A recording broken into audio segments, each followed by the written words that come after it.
Kason, what really stood out to me, man, from watching your highlight video is just how well you easily play both sides of the ball. When we're doing this as an evaluation coach, I am looking to see, okay, which side is he going to be better at?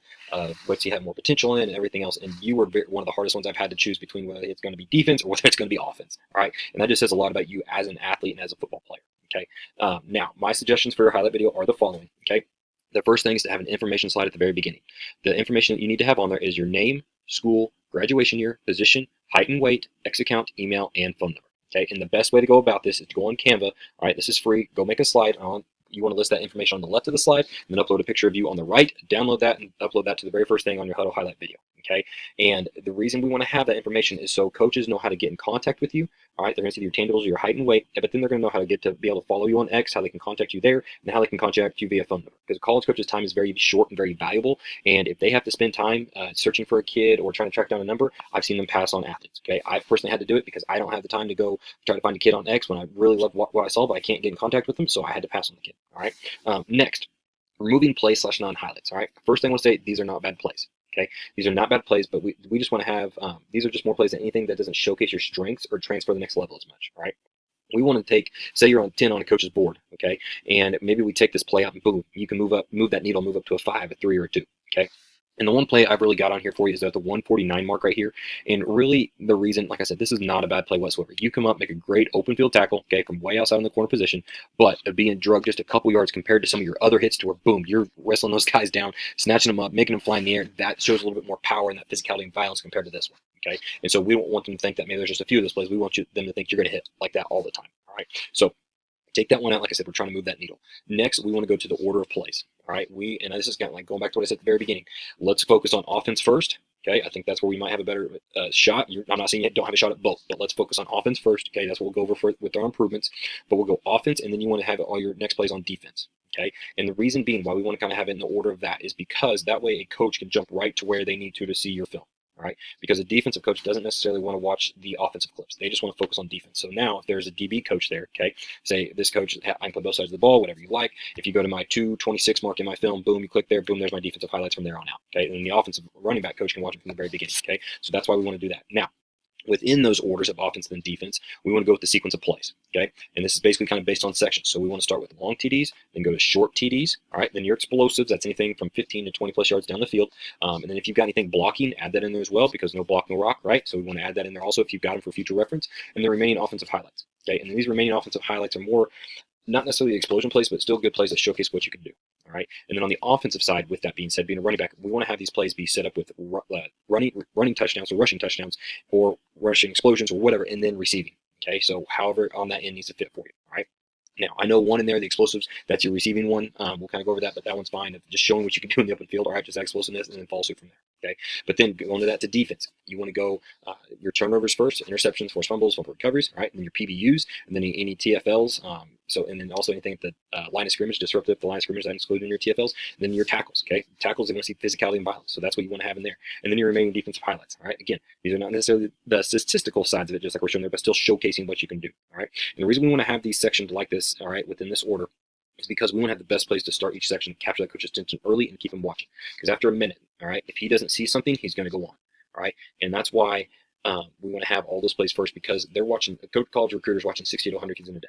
And if they don't see anything that first minute, they're going to pass. So we got to keep them watching, keep that attention, keep them watching early. All right. So, but within each of these sections, you want to have your at least 3 to 4 to 5, maybe 6 plays. You can give or take, maybe have a couple more based on if you have a couple sections that have less than those. Okay. But within your highlight video, you want to have you want to be about 3 to 4 to 5 minutes. All right. So kind of where you're at. Okay, so we might have to condense a few things, take some out, choose your best ones, and kind of go from there. All right, but what I have timestamped here, okay, these are the best plays I believe you should start each section out with. All right, so going to the 159 mark right here. All right, this one just really shows off your long touchdown ability, but then also your speed. Okay, being able to make the cuts, outrun the guys. They think they have an angle and they can't do it, but also your strength. Them trying to push you out of bounds, then still being able to take off. Okay, and right here at the end, they still can't get you. Okay, so like I said, that's why we want to move that stuff up, because that's not till 2 minutes in that they're finally starting to see that stuff. Okay, and then the same thing with your best short TD, I believe, is it's at the 356 mark. All right. Again, boom, showing you can handle the ball that's not right where it needs to be, but shows you being able to outrun those guys to the ankle. Okay, it's a great job there on all that stuff. So that's how I'd start those. Then go to your explosives, all right, just like you've got here. Okay, at that 2-second mark, boom, making something happen, but then making 2 guys miss in the open field. Actually, multiple guys, not just 2, but spinning 2 of them. Okay, so and showing your strength and everything else. That's how I'd start off the explosive. I know it's a receiving one, but with how well that one was, then I'd follow suit with everything rushing and then receiving after that. All right. Then, like I said, to kind of give you an example of the block or of their main offensive highlight. Okay, is at the 3:37 mark here. Okay, and this just shows, just like I said, it's not necessarily a big 15-yard run, but it just shows your strength. Okay, you got 13, 14 yards, 12 yards, but it shows your strength if you're not going to be taken down after 1 tackle. All right, and then follow suit with your turnovers here. Okay, I just kind of show you these here. That's what's timestamped there. PBUs, the same thing. All right, but the only thing I really want to point out is at the 121 mark. Okay, with your tackle. All right, is just the making sure that you start some of these clips earlier. Okay, and it's more on these couple tackles here. So because when I first watched this, I thought it was a kickoff or punt or something like that. Okay, so go ahead and start it and let them know that boom, your guy ran off, you followed him all the way, but then you came up and saved a game, a touchdown. Okay, but then still shows what you can do at the end. All right, go ahead and show that stuff. All right, but doing all these things. All right, information slide, removing that play, changing up the order, making sure we're getting it right, change up our sequence, but those best plays first. Overall, this will provide a more dynamic highlight video for college coaches. Now, after going over the game film feedback, let's take a look at what divisions you should target. I'm basing this off of the most recent highlight video, which is exactly what college coaches are going to do and where the athlete can receive a scholarship right now. Okay, like I said, the video we just went over, okay, it's a current evaluation opposed to a projected evaluation. All right, we're not projecting, we're going off the current one right now. This is based on a few criteria. First thing is your graduation year. Use this as an advantage because you still have a couple years until you're getting ready to get going. All right, so make sure we're using that and go from there. Next, they're going to look at your size, foot speed, long speed, and strength. As a college running back, that's what they're going to look for. All right. And with that being said, the levels you should look at today for a scholarship are upper D3 to lower to mid to really upper NAI. Okay. I think just with that in your graduation year, that's really where I would start out at. Okay. Now, you may not start getting interest from these schools yet just because your graduation year, but that does not mean that we cannot start the communication process with these coaches. Okay. You need to start emailing them. You need to start calling them. You need to be the one to kind of get this ball rolling. All right. You need to get your name out there through social media and following these coaches on X, DMing these coaches. Okay. Make it, once you redo your Huddle highlight video, send it to them. Okay, updated highlight video. All right, because you want to make sure you're marketing and branding yourself in the correct way and getting as much exposure and visibility of your name out there and your video out there as possible. Okay, don't necessarily need to overdo it, but just make sure we're doing it the right way. But here's for you also: you need to send to a coach and know if they like your video or not. Okay, upon getting to the camps, because camps is going to be big this coming next couple years. All right, making sure we're going to the right ones with these levels. Maybe when we talk about a projection level, maybe the next level after that. Okay, maybe start hitting those and kind of see what feedback you're getting from coaches. That's going to help you on where you need to keep communicating with these coaches. All right. But like I said, when you go to these camps, you can introduce yourself to these coaches. Okay, that's going to start that relationship. So when you send them that midseason highlight, they're going to have that relationship with you. They're going to know who they're watching. Okay, they're going to remember seeing you do things at camp and carry that over to the game. All right. That's going to help out with that whole recruiting process. Okay, but here's the deal: how can we also go attack these levels and get better? My suggestion to improve your game that translates to college football, possibly a higher division, are the following. First thing is strength training. You got to make sure we're adding good weight, working on explosion and power, especially as a running back position. All right, that yards after contact, help get that extra yard, break more arm tackles, because a college coach needs to know who can they trust when it's 4th and 1. All right, game's on the line, 4th and 1, who are they going to give it to? Working on foot speed. It's going to be huge. Dot drills, ladder drills, cone drills. You got to be able to put that foot in the ground to get vertical when there's a small crease that you're running outside zone or sweep, okay, or pin and pull. Boom, you see it, stick that foot in the ground, get north. All right, working on long speed, track. If we're not in track, we got to be running track as a running back. Okay, that's going to help our speed training. You get called for a deep ball, you got to be able to take the top off. Okay, college coaches want to know who's that player that's going to hit the second level and be gone. No one's going to catch him. All right, continuing to develop a running back craft. This is huge as well. Doing bag drills. Okay, being able to press inside zone, then jump cut, and hit the backside A gap, and boom, you're gone, getting vertical. All right, working on developing a deep and quick game route tree mastery. Okay, I saw there's a clip of you flexed out. Show that. Put that in there within your long TDs. Okay, put that stuff in there because they want to know. College offense coordinators nowadays are flexing that running back out more and more.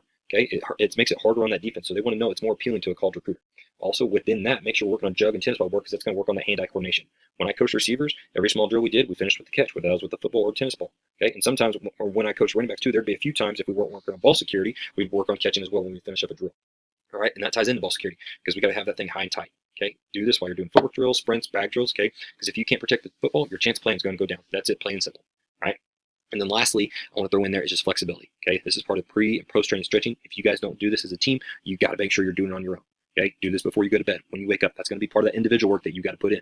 All right, which this is also going to help prevent injury. Okay, and your best ability is your availability. Because if we're dinged up and nicked up, all right, in high school, that's going to hurt our chances of video, which then in turn hurts our chances of offers. But if you go to the college level now, if you're dinged up and nicked up, all right, that's going to hurt your chances on the depth chart. So we got to make sure we're taking care of our body. And flexibility is a big way to do that. Now, these improvements are what a running back college coach will look at. So double down, do all these things, hit it hard, and if it translates to your video, this can help you level up your evaluation and possibly have an opportunity at that lower to mid D2 level. All right.